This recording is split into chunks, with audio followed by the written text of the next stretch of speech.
Right. Okay, so bab 6, peningkatan tamadun Yunani dan Rom. Okay, pernah dengar tak tamadun Yunani? Pernah dengar tak Yunani?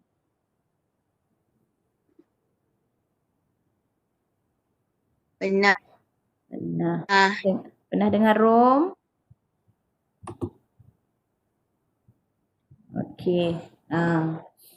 So, kita tengoklah. Kalau sebelum ni, kita belajar mengenai tamadun awal yang melibatkan tamadun Mesopotamia, tamadun Mesir Purba, tamadun Indus dan tamadun Huang He.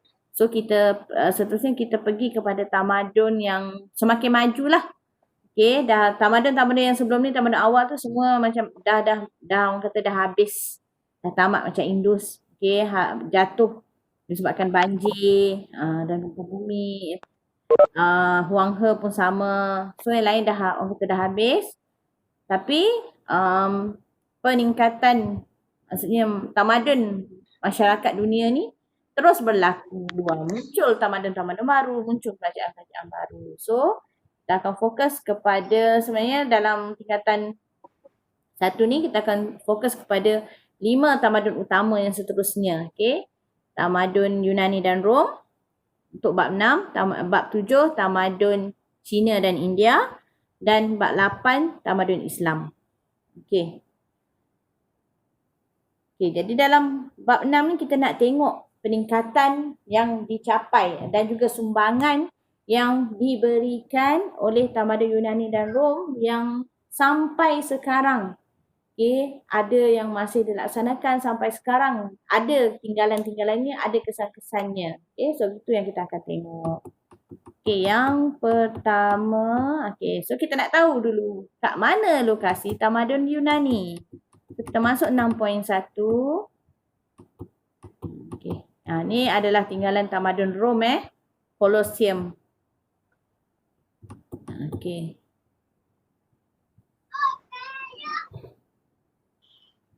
Okay, so kita nak tahu lokasi tamadun Yunani dan Rom, tapi kita nak tahu dulu tamadun Yunani sebab 6.1 ialah tamadun Yunani.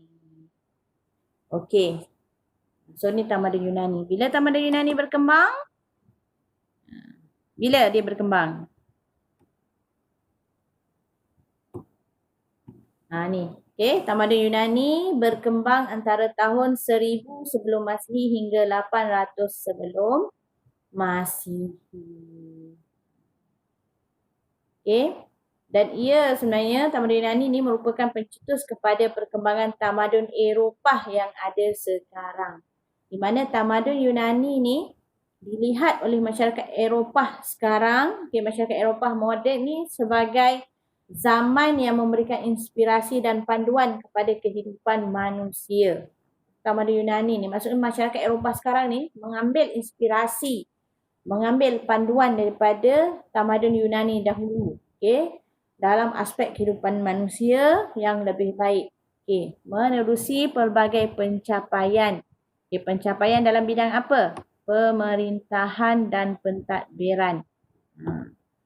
Yang ini kita nak peningkatan tamadun Yunani atau sumbangan tamadun Yunani yang utamanya adalah dalam pemerintahan dan pentadbiran, melalui sistem demokrasi,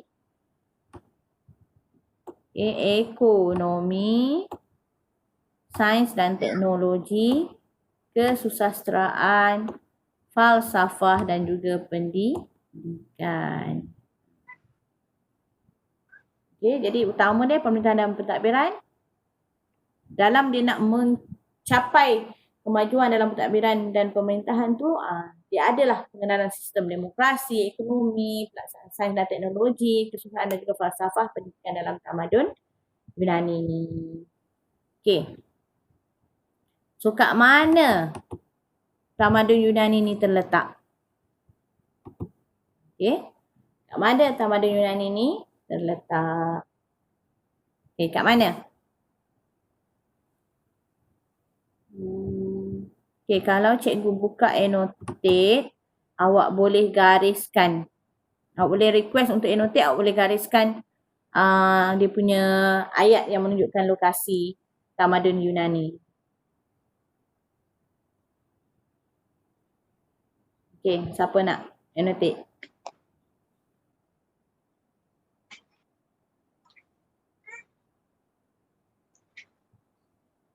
Okey, Hasif nak annotate. Okey, silakan Hasif. Okey, kat mana? Ni gariskan dekat dengan perkataan ni je Tak payah garis kat peta dulu. Okey, Tamadun Yunani kat mana? Terletak di itulah gariskan nanti. Okey, semenanjung Greece dan pulau-pulau yang alamak.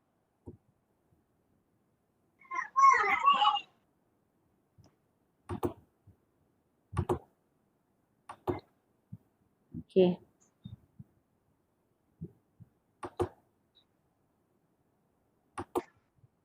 Tu dah ada yang garis. Okey. Okey, semenanjung Greece dan pulau-pulau yang bertaburan di Laut Aegean serta Laut Mediterranean. Siapa jawab? Okey, letak label tu, tak apa, letak arrow tu. Kita tahu siapa yang jawab. Okey, dia terletak di situ. So kalau kita tengok peta, Tamadun Yunani ni terletak di semenanjung Greece. Ni semenanjung Greece. Okey. Dan pulau-pulau yang bertaburan di Laut Aegean dan Mediterranean. Maksudnya di sini, pulau-pulau kat sini ni, semua ni adalah Tamadun Yunani. Ya. Okey, itu ialah lokasi Tamadun Yunani. So, bagaimana cuaca di kawasan tersebut? Cuaca di kawasan tersebut sederhana. So, bila cuaca sederhana, macam negara kita lah. Bila cuaca sederhana, maka kita boleh buat aktiviti luar rumah tak? Kalau cuaca yang sederhana, panas, hujan jarang-jarang macam negara kita, boleh tak kita buat aktiviti luar rumah? Boleh kan? Sesuai sangat kan? Awak nak main bola ke? Sekarang dah boleh main bola ke? Ada dah petang-petang main bola ke? Tak ada. So, bila cuaca yang sederhana, maka kegiatan luar rumah boleh dijalankan dengan giat. Okay, seperti perdebatan, sukan. Macam negara kita lah.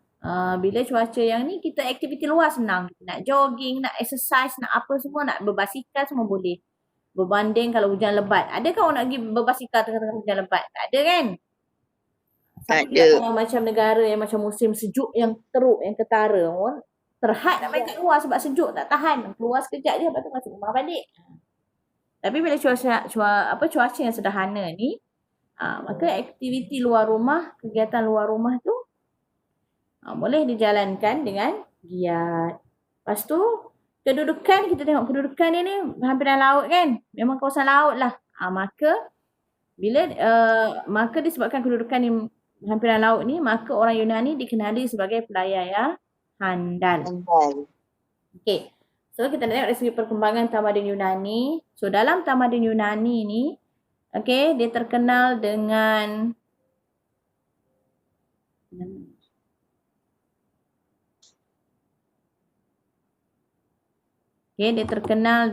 negara kota ataupun polis. So dalam Tamadun ini dia ada negara kota ataupun polis. Okay, polis ni merupakan gabungan tiga komponen. Okay, polis merupakan gabungan tiga komponen. Iaitu dalam polis dia ada bandar utama, ada bandar kecil. Okay, dia ada bandar utama, ada bandar kecil dan juga kawasan kampung. So dalam polis ni bukan polis yang bertugas negara kita PDRM tu, tak. Polis tu ialah negara kota. So dalam negara kota ni ataupun polis ni sendiri, dia adalah gabungan tiga komponen utama, tiga kawasan utama. Okay, yang pertama ialah bandar utama. Okay, bandar utama ni bandar besar, bandar penting macam pusat pentadbiran lah. Yang kedua bandar kecil dan yang ketiga kawasan kampung. Dan polis ni bukan sahaja menjadi ibu kota, tapi ia juga menjadi pusat tumpuan masyarakat. Okey, di tengah-tengah polis ada pula akropolis. Ada akropolis. Okay. Akropolis ni ialah pusat komuniti yang dilindungi oleh kubu. Dia macam pusat komuniti. Dan dia pusat ni, komuniti ni pula dilindungi oleh kubu. Ada kubu di sekeliling dia, okay, di luarnya. Dan Akropolis ni merupakan lokasi yang paling strategik dari segi keselamatan, dari segi pentadbiran dan juga dari segi komunikasi. Okay. Di mana Akropolis ni dilengkapi dengan rumah ibadat. Okay, ada bangunan kerajaan, ada istana. So dia macam pusat pentadbiran dia lah. Okay, ada istana, ada rumah golongan bangsawan. Okay, dalam kawasan Akropolis tu juga ada kawasan lapang yang dikenali sebagai agora.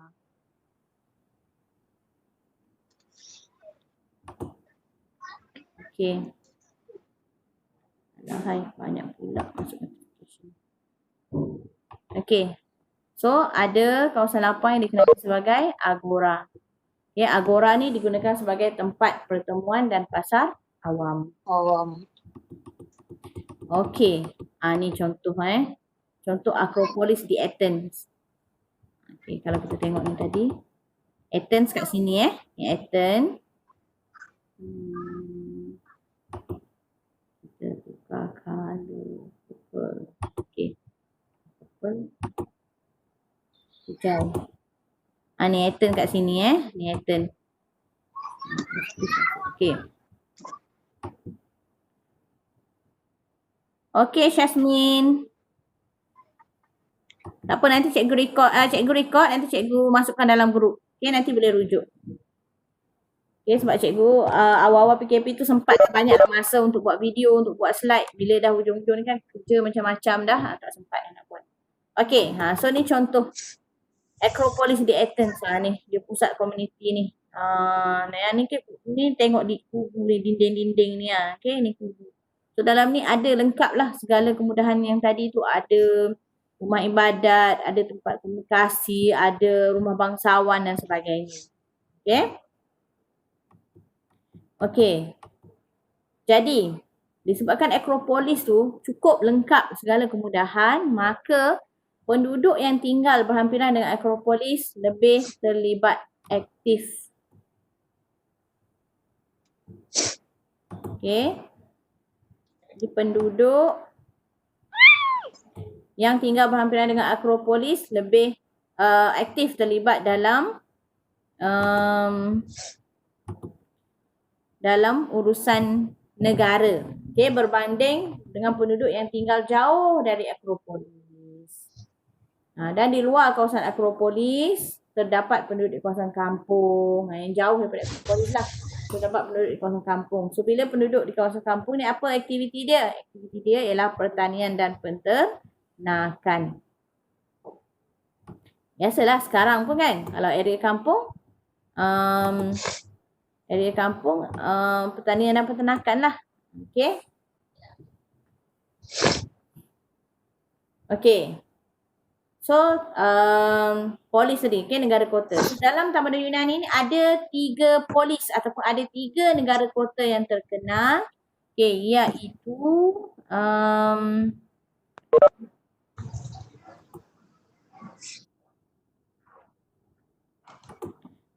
iaitu Athens, Sparta dan juga Korinth. Okay. Ada 3 negara kota yang terkenal dalam Yunani iaitu Athens, Sparta dan Korinth. Okay, kita boleh tengok kat peta sebelum ni.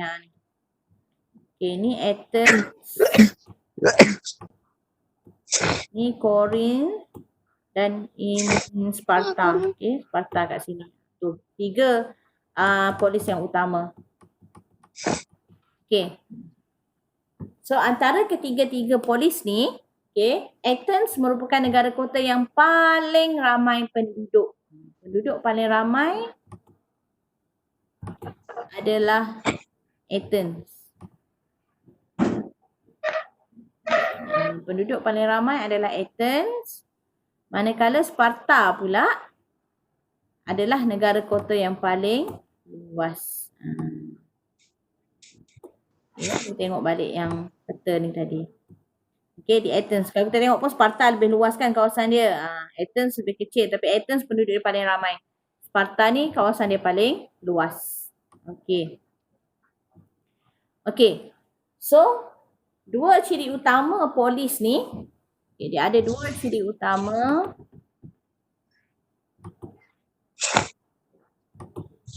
Okay, dua ciri utama polis ialah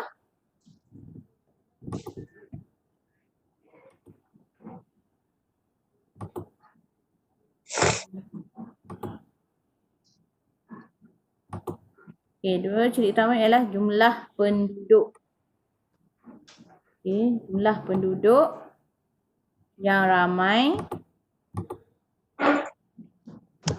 Jumlah penduduk yang ramai dan juga keluasan wilayah. Maksud dua ni dia ambil kira. Sebagai ciri utama polis. So tadi Athens merupakan negara kota yang mempunyai ramai penduduk. So di mana penduduk Athens dianggarkan seramai 40,000 orang. 40,000 orang. Sparta 16,000 je.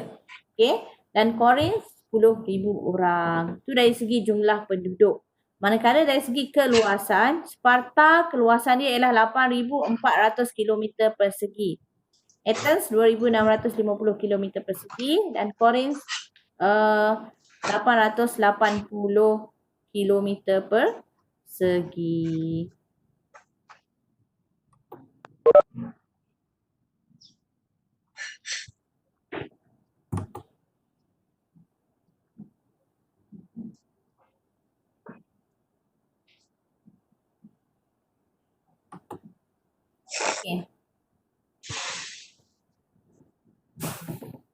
Dan bagi penduduk Yunani ni, polis tadi, setiap negara kota ni dianggap sebagai tanah suci kurniaan dewa. Jadi bila mereka menganggap polis sebagai tanah suci kurniaan dewa, maka setiap warga negara mereka percaya bahawa setiap warga negara ni mempunyai hak dan tanggungjawab untuk menjaga kepentingan polis ni. Maksudnya, makna kata mereka rasa perlu untuk mereka jaga polis ni, negara kota mereka ni supaya tidak rosak, supaya tidak diserang dan sebagainya. Jadi sikap maksudnya rasa mempunyai hak dan tanggungjawab ni mendorong adanya hubungan yang sangat rapat di kalangan setiap warga negara dalam tamadun Yunani dan seterusnya membangkitkan rasa kekitaan untuk mempertahankan negara kota tersebut. Okey, jelas tak mengenai lokasi tamadun Yunani ni? Jelas. Okey, jelas Jelas. Okey. Ini simple lagi. Baru lepas ni baru kita nak masuk kepada ni cuba jawab ni. Nyatakan kepentingan polis dalam tamadun Yunani. Apa kepentingan polis? Awal-awal kita belajar tadi.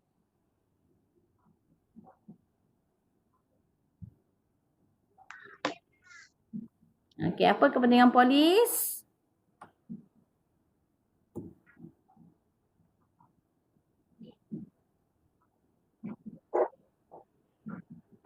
Ni polis ibu kota dan juga tempat tumpuan masyarakat. So itu kepentingan polis. Kepentingan polis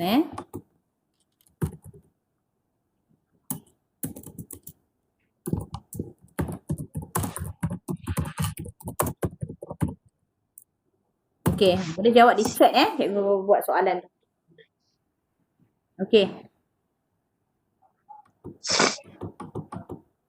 Ni contoh agora di Corinth kawasan lapang. Kawasan lapang, agora ni kawasan lapang. So di Corinth. Kawasan lapang yang digunakan sebagai tempat pertemuan dan pasar awam agora. So boleh tengoklah ni kawasan dia lapang.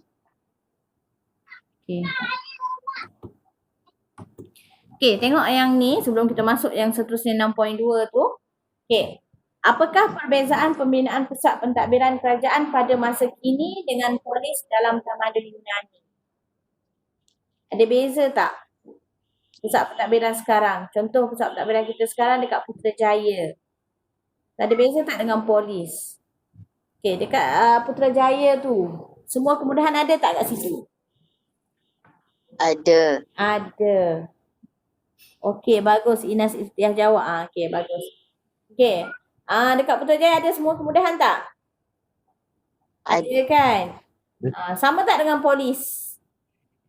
Sama. Sama lebih kurang lah. Okay. So dari segi perbezaan pusat pentadbiran sama. Cumanya kalau Putrajaya tak adalah kubu kan. Zaman sekarang tak adalah kubu di sekitar di sekeliling pusat pemerintahan tu. Itulah beza dia. Kalau dulu polis, ada keadaan polis, ada kubu. Tapi dari segi kemudahan sama. Maksudnya pusat pentadbiran kerajaan sekarang semua kemudahan ada. Dari segi komunikasi dan sebagainya tu ada. Okay. Okay, seterusnya kita masuk seterusnya. So hari ni kita habiskan yang 6.2 ni lah Lepas tu kita habis mana tengok. Okay, so peningkatan pemerintahan dan pentadbiran tamadun Yunani. So dalam tamadun Yunani ni kita nak fokus kepada sistem pemerintahan dia dan sistem pentadbiran dia. Okay. Okay.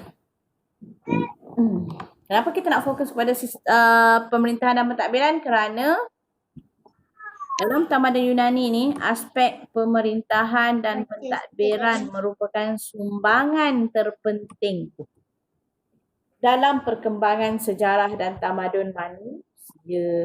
Okay, sebab itulah kita nak tengok dari segi pemerintahan dan pentadbiran tamadun Yunani. Okay, dalam pentadbiran Yunani, okay, ada lima sistem pemerintahan, okay, yang diamalkan di kebanyakan polis, di kebanyakan negara kota, okay, iaitu yang pertama monarki, yang kedua oligarki, yang ketiga aristokrasi, yang keempat tirani dan yang kelima demokrasi. Dan setiap sistem pemerintahan ini mempunyai ciri tertentu dan berbeza antara satu sama lain. Okey, kat sebelah cikgu ni pun ada. Sebelah cikgu pula yang sebelah ni, okey? Alright. Okey, dia bermula dengan monarki. Okey, cikgu kita tengok yang sini dulu. Okey, bermula dengan monarki, okey. Seorang boleh baca, okay, apa yang dimaksudkan dengan monarki? Bagaimana sistem pemerintahan bercorak monarki? Seorang boleh baca. Monarki ialah sistem beraja yang berasaskan keturunan. Okey. Raja dibantu oleh siapa? Raja pula dibantu oleh konsul yang terdiri daripada golongan bijak pandai. Okay, so monarki ni sistem beraja. Maksudnya kalau raja ni mangkat digantikan oleh putera dia. So dia ganti-ganti macam tu. Itulah monarki. Selepas monarki, sistem pemerintahan ni digantikan atau diteruskan dengan oligarki. So apa pula sistem pemerintahan oligarki ni? Okay, seorang lagi baca. Pemerintahan yang dikuasai oleh sebahagian kecil golongan yang berkuasa. Okay, so oligarki ni pula pemerintahan sebahagian kecil golongan yang berkuasa. So dia ada tak ramai pun, dia ada sebahagian kecil berkuasa, tapi yang golongan kecil ni lah yang memerintah. Okay. Selepas oligarki, dia berlaku, yang ni dia berlaku perubahan sistem pentadbiran lah. Okay, selepas oligarki, ada pula pemerintahan aristokrasi. Okay, aristokrasi ni macam mana pula?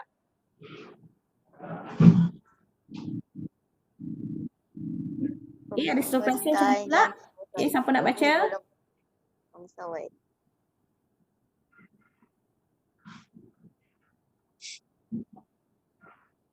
Okay, aristokrasi ialah pemerintahan yang dikuasai oleh golongan bangsawan.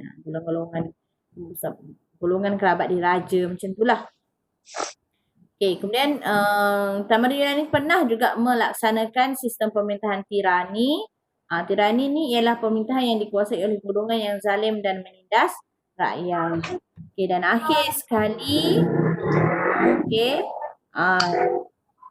sistem apa nama ni? Tamadun Yunani, okey, antara polis dan Tamadun Yunani melaksanakan sistem demokrasi dalam pemerintahannya. Okey, dan sistem demokrasi inilah merupakan sumbangan paling besar Tamadun Yunani yang diikuti oleh negara-negara lain, termasuklah negara kita. So apa maksud sistem demokrasi ni? Sistem demokrasi ni dijalankan. Cuba baca seorang. Kajian tak boleh turun sebab kita nak belajar. Kat komputer. Okey, sistem demokrasi. Apa sistem demokrasi? Demokrasi ialah pemerintahan yang dipilih oleh rakyat melalui pengundian. Cikgu kata demokrasi ni yang banyak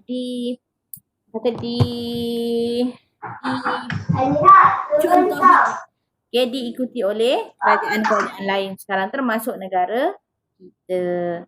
Okey, di mana negara kita mengamalkan sistem demokrasi untuk memilih pemimpin melalui pilihan raya.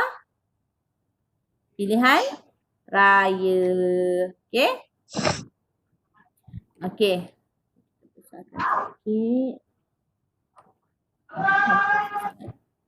Alright.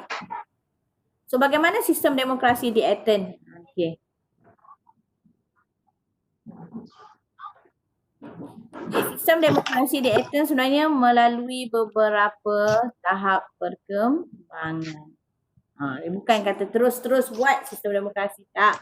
Sebelum tu kita dah tengok ada monarki, oligarki, aristokrasi, tirani dan seterusnya demokrasi. Dan demokrasi pun dia ada step dia, okay? Bukan terus-terus mantap, tak ada, okay? Okay, so sistem demokrasi ni diasaskan oleh Solon pada tahun 594 sebelum Masihi. Okay, oleh Solon. Dan demokrasi dalam ni kita fokus kepada demokrasi di Athens. Okay. Salah satu polis dalam Tamadun Yunani. Okay, so demokrasi di Athens ada beberapa tahap. Okay, yang sebelum demokrasi tu dia ada dah melalui sistem monarki, oligarki, aristokrasi dan tirani. So last sekali demokrasi. Okay. So demokrasi di Athens ni diasaskan oleh Solon pada tahun 594 sebelum Masihi. Dan sistem demokrasi di Athens ni adalah merupakan demokrasi langsung. Okay.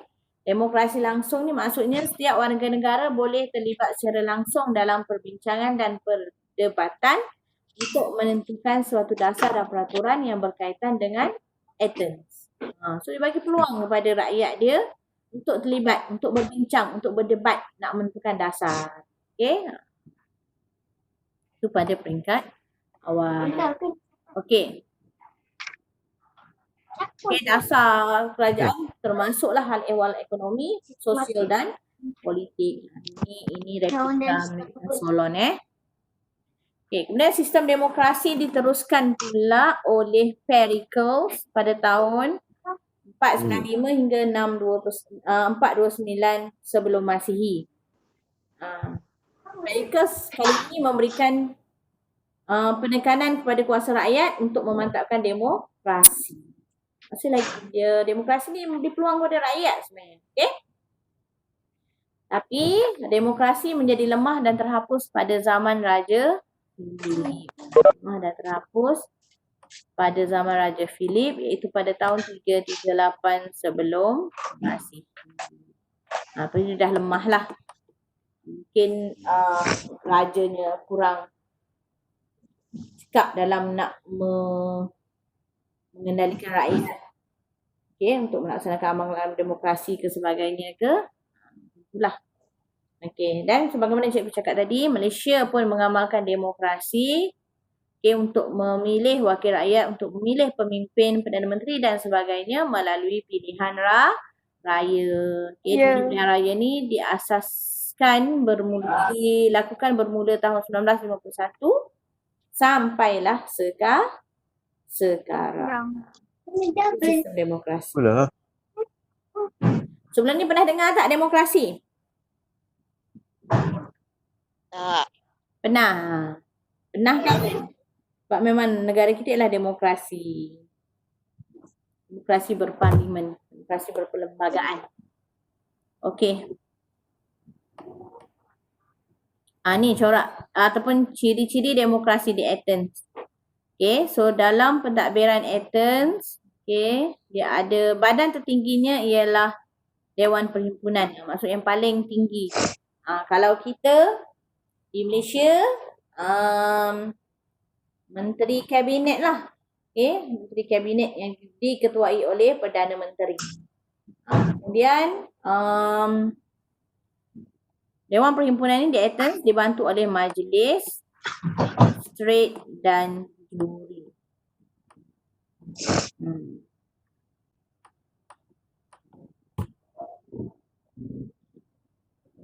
Okay, sama jugalah negara kita pun sama. Okay, dia ada yang tertingginya siapa dibantu oleh exco lain. Okay. Kemudian kita tengok keanggotaan dan fungsi pemerintahan dan pentadbiran di Athens. Okay, so Dewan Perhimpunan adalah badan yang paling tinggi. So dalam Dewan Perhimpunan ni, di Dewan Perhimpunan, so setiap warga negara boleh memberikan sebarang pandangan. Okay, so dalam Dewan Perhimpunan ni, setiap negara boleh memberikan sebarang pandangan berkaitan dasar-dasar pentadbiran yang dilakukan oleh pemerintah.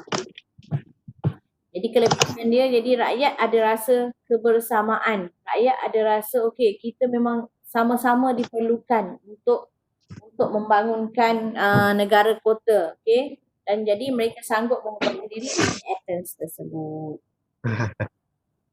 Okey, kalau sebab dia diberi peluang yang sama kan, so dia rasa hak aku ni, aku pun ada hak. Okey, jadi aku pun perlu menjaga. Macam itulah. Jadi kalau macam kau ni siapa macam contoh, bagi pandangan orang tak dengar, kau ni siapa, jadi orang taklah. Mungkin jadi macam tu kan. Mungkin tak payahlah aku ni, orang tak kira pun pendapat aku kan. Jadi macam tu pula. Jadi orang tak adalah rasa nak mempertahankan itu. Okey. Dewan Perhimpunan mempunyai kuasa kawalan terhadap pentadbiran. Okey. Dewan Perhimpunan juga menetapkan dasar-dasar yang dilaksanakan. Kemudian Dewan Perhimpunan mempunyai kuasa untuk memutus dan mengeluarkan deklarasi peperangan. Zaman dulu, negara-negara ataupun tamadun, kuasa-kuasa dulu dia masih lagi berperang tau. Dia masih lagi dalam proses nak meluaskan pengaruh, mempertahankan diri, memperluaskan kuasa dan sebagainya. So masih lagi ada siri-siri peperangan. Jadi dalam Dewan Perhimpunan inilah yang akan memutuskan dan mengeluarkan deklarasi peperangan. Kalau tak ada deklarasi peperangan, tak boleh nak berperang. Tak boleh nak terlibat dalam mana-mana peperangan. Kita kena tunggulah orang serang. Tapi dengan adanya deklarasi peperangan, kita pihak Athens ni boleh standby, bersiap sedia untuk berperang terlebih dahulu. Selain itu, Dewan Perhimpunan juga berfungsi sebagai mahkamah awam. Di mana setiap warga negara yang mempunyai masalah boleh membuat aduan kepada Dewan Perhimpunan. Terutamanya kes-kes besar yang tidak dapat diselesaikan oleh badan lain. So ini ringkasan kepada fungsi Dewan Perhimpunan. Melantik ahli majlis sebagai sistem pentadbiran, menggubal undang-undang, membuat deklarasi peperangan, mempertahankan kedaulatan Athens. Macam kata tadilah, kalau tak ada deklarasi kita tunggu je lah orang serang. Tapi bila ada deklarasi peperangan, jadi kita boleh standby. Kita boleh, bukan kita lah, Athens lah. Athens boleh bersiap sedia, mengumpulkan tentera dia, di sempadan dan sebagainya. Bukan kata mesti nak pergi serang orang, tapi boleh bersiap sedia lebih awal. Kalau perlu serang. Tak adalah tunggu diserang sahaja. Okey. Kemudian, ni adalah keanggotaan Dewan Perhimpunan. Okey, so Dewan Perhimpunan juga membuat perjanjian dengan negara lain bagi melicitkan hubungan antarabangsa kedua-dua belah pihak. Okay, membincangkan hal ehwal perceraian dan mengukuhkan ekonomi Athens. Menerima duta dari negara asing bagi mengukuhkan hubungan antara kedua-dua pihak. So itu adalah ringkasan daripada fungsi Dewan Perhimpunan. So inilah keanggotaan Dewan Perhimpunan. Okey, siapa yang boleh jadi ahli Dewan Perhimpunan? Semua warga negara lelaki. Okey, perempuan tak ada. Lelaki. Dan setiap warga negara tadi ni, yang lelaki ni berpeluang memegang jawatan selama 6 bulan hingga setahun. Berpegang jawatan selama 6 bulan hingga setahun. Dewan Perhimpunan akan bersidang sekurang-kurangnya 3 kali sebulan. Dan setiap negara dibenarkan menghadiri perhimpunan. Setiap warga negara dibenarkan menghadiri perhimpunan. Lelaki. Okey. So itulah Dewan Perhimpunan. Dan ni majlis. Majlis ni badan yang lebih kecil lah yang berada di bawah Dewan Perhimpunan. So majlis ni menguruskan apa? Ni mengendalikan urusan dan perbincangan hal-hal penting berkaitan pemerintahan dan pentadbiran. Badan ini kadang-kadang dikenali sebagai sebagai majlis 500. Sebab ahli dia ada 500 orang. Di mana keahlian 500 orang ni selama 2 tahun. Dan ahli ni dilantik oleh Dewan Perhimpunan. Jadi ahli yang 500 orang ni dipecahkan kepada 10 jawatan kuasa. Dan setiap jawatan kuasa ada 50 orang. 50 kali 10, 500. Dan pengerusi untuk majlis ni dilakukan setiap kali persidangan dijalankan. Okay, so ini fungsi majlis. Melaksanakan keputusan Dewan Perhimpunan. Mengandalkan jabatan kerajaan. Kuasa majlis tidak mengatasi kuasa Dewan Perhimpunan. Okay. Badan yang seterusnya ialah magistrat. Sama juga, magistrat melaksanakan segala dasar yang telah ditetapkan. Okay, magistrat yang dulu, magistrat dalam Athens ni sama dengan perkhidmatan awam dalam sistem pentadbiran hari ni. Magistrat ni maksudnya bukan magistrat yang kat mahkamah tu Magistrat ni orang yang melaksanakan atau badan yang melaksanakan dasar. Kalau contoh sekarang perkhidmatan awam lah. Maksudnya pekerja penjawat awam tu. Okay. So, anggota magistrat ialah warga negara Athens. Dianggotai oleh 6,000 orang ahli. Setiap 200 hingga 500 orang merupakan hakim. So, dalam magistrat ni ada yang jadi hakim. Tapi bukan semua hakim. Sebanyak 10 orang jeneral tentera menganggotai badan ini. Okay, so ini adalah fungsi dia. Kaki tangan kerajaan, melaksanakan dasar, menguruskan hal ehwal pendidikan, percukaian dan sebagainya. Penjawat awam lah, penjawat awam. Macam sekarang pun penjawat awam lah. Hakim, magistrat semua penjawat awam. Okay, guru, kerani ke apa ke semua penjawat awam. Okay. Yang badan yang seterusnya ialah juri. Okay, ni bertanggungjawab dalam hal berkaitan dengan keadilan. Yang juri ni lebih fokus kepada mahkamah lah. Lebih fokus kepada keadilan. Yang ketua oleh 101 hingga 101 orang berdasarkan keseriusan kes yang dibicarakan. Perbicaraan diketuai oleh pengerusi. Kalau awak biasa kadang-kadang tengok cerita orang putih yang di mahkamah, dia ada satu bahagian tu, corner tu juri. Juri tu dia ramai, dia akan berbincang lah. Tapi Malaysia tak ada sistem juri. Okay, Malaysia tak ada sistem juri. Malaysia, dia ada peguam, dia akan membahaskan lah kes-kes tu sama ada nak membela atau nak mendakwa. Kemudian hakim. Hakim kalau mahkamah biasa, kes biasa dia seorang je lah. So, yang kes besar tu dia adalah beberapa orang. 3 orang ke. Kalau lagi besar kes tu mahkamah rayuan dan sebagainya 5 orang ke. Okay. Tapi kalau macam orang putih, kalau macam tu dia ada sistem juri. So selain daripada hakim, selain daripada peguam, dia ada pula juri. Juri ni pula dia akan dengar kes semua, dia akan decide, dia akan bincang. So dia akan ambil majoriti. Dan biasanya hakim, dia akan ikut majoriti juri tadi. Apa keputusannya. Okay. Ni juri menjadi pemutus kepada suatu kes. Pesalah akan merayu terus kepada warga negara. Kuasa pengadilan terletak dalam tangan warga negara. Sebab juri itu tadilah. Kalau dia kesian, dia buatlah keputusan lain. Kalau dia memang marah apa semua, buatlah keputusan bersalah dan sebagainya. Tapi jurilah berkuasa kat situ. Ya, itu sistem juri. Tapi negara kita tak ada sistem juri. Ada tak pernah tengok cerita orang putih yang ada juri? Pernah? Tu ada tengok tapi cikgu tak ingat cerita apa. Ada. Okay. Jadi juri tu adalah di kalangan rakyat lah. Jadi juri dia akan bincang. So dia contoh katakanlah ada 9 orang juri. So dia akan ambil majoriti. So dalam 9 orang mungkin 7 mengatakan orang tu bersalah. 3 lagi tak. So dia akan ambil majoriti lah. So hakim akan ikut majoriti. Ya, hakim akan tanya, okey juri, apa keputusan kamu? Kamu beritahulah, okey 9 daripada kami menganggap yang tertuduh ni bersalah. So hakim akan ambil keputusan majoriti tadi. Okey, tengok ni. Tahukah anda? Pada zaman Athens, pengadilan terletak di tangan warga negara. Bersalah akan merayu secara terus kepada warga negara dan kes kecil akan diselesaikan di mahkamah tempatan. Kes yang lebih besar akan diselesaikan di Mahkamah Athens. Kes yang lebih besar tadi kan awal-awal Dewan Perhimpunan tadi. Kalau kes yang tak dapat diselesaikan di pihak bawah ni, dia akan dibawa ke Dewan Perhimpunan. Itu kes besar lah. Jadi kita habis mengenai pemerintahan dan pentadbiran Athens. Okay, jelas tak? Jelas.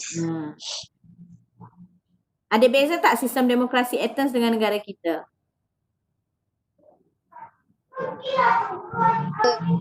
Ada tak? Ada. Ada. Contoh apa? Contoh tadi sistem juri tadi. So banyak sebenarnya sebab sistem demokrasi kita ni yang telah diperbaiki bertahun-tahun kan. Athens dulu dia baik cara dia, baik masa sezaman dengan dia lah. Okey. Sebab di Yunani ni kita nak tengok dua ni lah, Sparta dan Athens. Okey. Okey, habis masa dah. Okey, Sparta ni dia ringkas je. Tapi masih juga okey, di Sparta ni dia bukan demokrasi Dia monarki terhad. Okey, apa maksud monarki terhad? Dia ada 2 orang raja yang memerintah bersama-sama. So dia beza. Athens demokrasi, tapi di Sparta ni monarki terhad. Kalau biasa bila sebut monarki, seorang je raja kan yang memerintah. Ada tak awak dengar kerajaan ni ada 2 orang raja memerintah serentak? Ada tak? Dah dengar tak? Tak pernah kan? Tapi di Sparta ni dia ada 2 orang raja yang memerintah bersama-sama. Itu dia panggil monarki terhad. Okay. Jadi kenapa perlu ada 2 orang? Sebab dia nak mengelakkan seorang raja bertindak kejam. Jadi raja yang seorang lagi akan balancekan raja yang seorang lagi. Macam tu. Kedua raja datang daripada keluarga Eurypontids dan Agiads. Okey, dan urusan pentadbiran raja diuruskan oleh Dewan Perhimpunan dan juga majlis. Dia ada jugalah badan yang membantu urusan pentadbiran. Okey. So Dewan Perhimpunan mempunyai 10,000 orang ahli, 5 orang pegawai dilantik sebagai Air Force dan berfungsi memastikan raja tidak memerintah secara mutlak. So pemerintahan di Sparta ni walaupun dia monarki, raja tidak memerintah secara mutlak. Raja tertakluk kepada nasihat daripada Dewan Perhimpunan. Okay, manakala majlis pula mempunyai 28 orang dewasa yang berusia 60 melebihi 60 tahun sebagai ahli dan keahlian majlis ni seumur hidup. Okay, so di Athens pun sama. Okay, orang wanita tidak terlibat dalam pentadbiran. Di Athens tadi kan semua ahli Dewan Perhimpunan semua lelaki kan.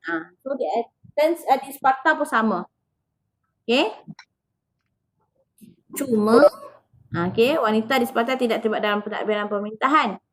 Cuma di Sparta ni dia bagi penekanan disiplin ketenteraan kepada kanak-kanak dan juga wanita. So wanita tak terlibat dalam pentadbiran tapi wanita dilatih dengan disiplin ketenteraan. Begitu juga kanak-kanak.